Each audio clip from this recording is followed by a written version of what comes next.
On today's episode of WGTV, new careers will be explored at the new high school, a Prosper couple owns joint companies together, and one Walnut Grove baseball student has become the light of the team. These stories and more on this episode of WGTV.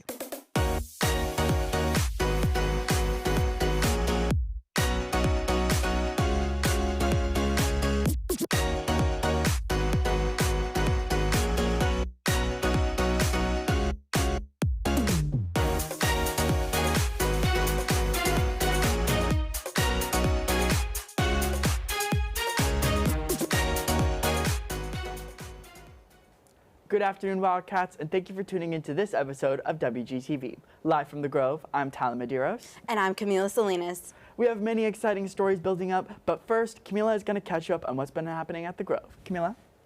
Thank you, Tyler. The Gold Pep Rally that was originally on Thursday, February 20th, is now moved to tomorrow, February 28th. Make sure to wear your gold accessories and outfits to show your school spirit. SAT testing is Wednesday, March 5th for juniors. Please bring a school-issued Chromebook on that day in order to test. Zoe Cushing received the Hispanic Business Alliance Scholarship this past Friday. The Hispanic Business Alliance is dedicated to helping empower Hispanic business entrepreneurs across the nation and enable growth and success. They also strive to amplify Hispanic voices in the business landscape. HOSA competed in area this weekend, and they had a first place win in job-seeking skills, 6th place in EMT, and a 3rd place in community awareness. HOSA students have to pre-qualify to attend area, and the top 10 in area go to the area competition. On March 1st, there will be 2 testing sessions for the ACT. One starts at 9 a.m. and arrival time is 8:30. The second session starts at 1 and the arrival time is at 12:30. There's also a cost of $11 to test. More information can be found on TOAST weekly email. A prom shopping event will take place on April 6th from 2 p.m. to 5 p.m. on 706 Pecan Street, Salina, where there's no cost for your prom dresses and accessories. It's open to Salina, Gunter, Pilot Point, and Prosper ISD students. Richland High School, the newest in Prosper ISD, is set to open next school year. With the building almost finished, principal ready to go, and new CTE courses being prepared, Christopher Munchmeyer looks into how the principal is preparing the 4th high school for success. Prosper ISD's growth is taking a big step with their latest high school opening in August. Richland, the district's 4th high school, will help alleviate crowding for students on the west side of Prosper. With construction underway, Principal Luke Croy is focused on staffing and preparing the school for its inaugural year. But finding opportunities to get our staff with our students, whether that's just going and spending a little bit of time at PHS during lunches and during advisory, or if that's going down to Rushing Middle School and spending time with our 8th graders that are going to be freshmen next year. While spending time with incoming students and staff, he and his team are focused on giving Richland the belonging that the district's other 3 high schools embody flawlessly. 100 years ago, there were a bunch of one-room schoolhouses, and several of those had names, a couple of them being Rock Hill, Richland, Walnut Grove, and so that's why they chose Richland as the name. Richland's name connects to the district's heritage, but its future is shaped by Principal Croy's vision. And through the construction, the walls are already showing hints of purple.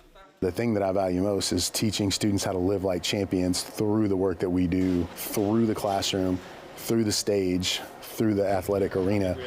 Richland will offer new and exciting courses for Prosper ISD, including a cosmetology and cybersecurity course. For WGTV, I'm Christopher Munchmeyer. Richland High School zoning is now approved, primarily affecting students in the Windsong neighborhood. Creeks of Legacy is also affected, but due to its proximity to Prosper High School, students of the neighborhood, regardless of their grade, will get to choose between Prosper or Richland. The Texas Department of State Health Services is reporting the first death from the measles in the ongoing outbreak in the South Plains and Panhandle regions. The school-age child who was not vaccinated was hospitalized in Lubbock last week and tested positive for measles. As of February 25th, 124 cases of measles have been confirmed in the outbreak since last January. Most of the cases are in children. 18 people have been hospitalized over the course of the outbreak. The department states the best way to prevent getting sick is to be immunized with 2 doses of a vaccine against measles, which is primarily administered in the combination measles, mumps, rubella vaccine. Football coach Steve Sarkisian has announced that the spring game is canceled for the Texas Longhorns. He says college football is changing right now, and we need to do a great job as coaches of adapting. The Texas Longhorns are not the first team to cancel their spring games, as USC and Nebraska have done the same. The Nebraska coach Matt Rule says that it's really because last year we were one of the more televised spring games, and I dealt with a lot of people offering our players a lot of opportunities after that. Balancing a healthy diet and consistent workout routine can be challenging for most, but for one Prosper couple is making living healthy easier with their joint companies. Hudson Acosta has the story. Staying healthy is more than just working out. It's about fueling your body the right way. Project Lean Nation is a storefront health and wellness program that provides customized meals and smoothie options. They also offer professional guidance to people trying to reach their fitness and nutrition goals. Behind it all are Mo and DePaul Patel, a husband-wife duo committed to transforming health through their businesses. Wanted to help out people, with their nutrition and stuff. We found a missing piece in our gym. Everyone was moving, everyone was getting fit and everything, but everyone was struggling with their nutrition. So we saw a little gap there in the community, and I know nutrition would heal a lot of people. My wife, she moves people. I'm in charge of, feeding them. They're dedicating their classes to motivating and coaching people towards a balanced diet and physique. But it all started with a wake-up call. I was really unhappy with my job. I've done a 9-to-5 job. I've done it all in the corporate world, but it was never satisfying. I was never satisfied with it. Something was missing when I came home, and I didn't know what that something was. I have wanted to always work in an industry where I can see other people walk out really, really happy. While Mo focuses on the nutritional side, DePaul takes a more hands-on approach to fitness, leading her gym, Burn Boot Camp.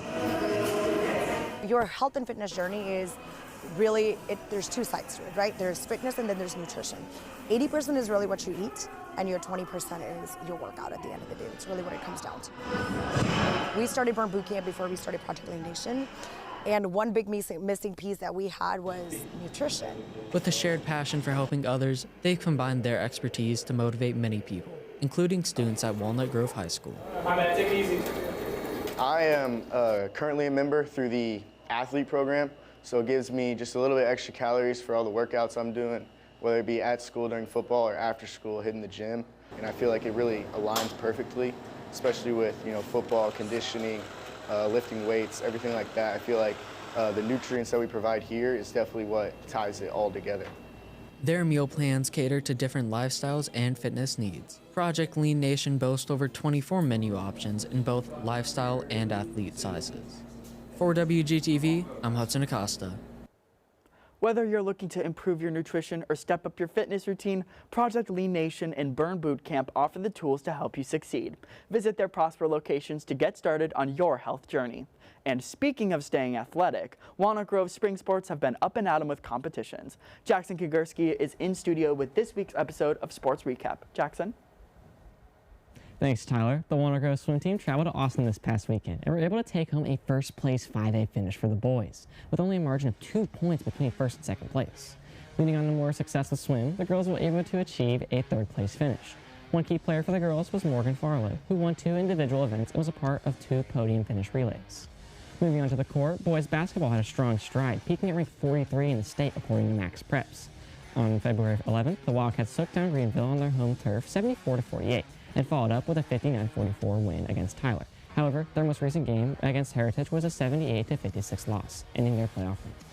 Boys and girls soccer have had great successes recently, with both the boys and girls teams being nationally ranked, and the boys are almost ranked top 10 in Texas. So far, the boys have an undefeated 15-0-2 record, and the girls boast a 12-1-1 record. Boys soccer took on the Tennessee Yellow Jackets last Tuesday and defeated them 7-2. Later that week on Friday, they played Greenville and beat them 6-1. Then against Lovejoy, the Wildcats had a close game, but came out on top 2-0. The next boys soccer game will be tomorrow at 7:30 p.m. against Sherman. For the girls, they started off district play by taking on Melissa and beating them 5-0 on the 12th. Last Friday, they had a standout game against Greenville, scoring 13-0. Every single senior on the team got at least 1 goal, and senior Quinn Wolf had 5 assists alone. On Tuesday, the girls played against Lovejoy on home turf and ended in a tie 1-1.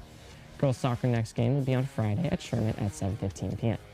Moving on to baseball and softball, the girls have continued their strong start to the season. Last Monday against Capel, they won 18-7, and later that week beat Monterey 11-3. However, against Flower Mound, it was a hard-fought battle, just barely losing 1-0. Their most recent game against Wakeland ended in a 7-3 in favor of the Wildcats, and their next game is on Friday versus Grapevine at 1 p.m. With baseball now officially being in season, one player is a teammate's all, and then the Quiddy swings in the story. Shot 3, LEH, shot 3, 1, 2, 3, LEH! Yeah. Senior outfielder Ryan Kuhn was the first to ever make a home run in Walnut Grove history. With his dedication to the sport, he has set an example for his teammates on and off the field. Ryan's just a really friendly guy, and he always has a smile on his face, and he's just one of those guys that brings really good energy to the team. He's one of those guys that kind of meshes with everyone and brings up the team chemistry, and a lot of the time, those teams that have good chemistry are the ones who win. Winning isn't Ryan's only goal, with one of his main priorities being to keep the joy of the game in a light atmosphere. Sometimes I'll crack a joke, I'll just mess around with the guys a little bit. When it gets in those intense moments, we gotta remember that it's still a game and that we're still out here to have fun. So sometimes I'll go up to them, crack a joke a little bit, try to make them smile. I'm probably gonna be out of here next year, so I'm taking every day and just enjoying what I get every day and just appreciating the time that I have left here in high school. Baseball isn't the only place where Ryan has made his mark. Partners PE has given him a place to share his love for sports and to share smiles. He's always their favorite one, especially for the guys. They run to him, and whether it's football, basketball, whatever, they always want to be partners with him. And he'll always make time, whether it's in the hallway and he's headed to class or whatever. If one of our kids comes and sees him, he'll always give them a high five, hug, and make sure that they feel seen. Ryan's spark has left an impact on all of his teammates, no matter the sport. For WGTV, I'm Emma McQuitty. Ryan and his team's next game is tomorrow at 7:15 against Lovejoy. That's all for this week's sports recap. For WGTV, I'm Jackson Kongursky. Thank you, Jackson. That's all we have for today's episode. For WGTV, I'm Camila Salinas. And I'm Tyler Medeiros. Thanks for watching, and remember, Wildcats set the standard.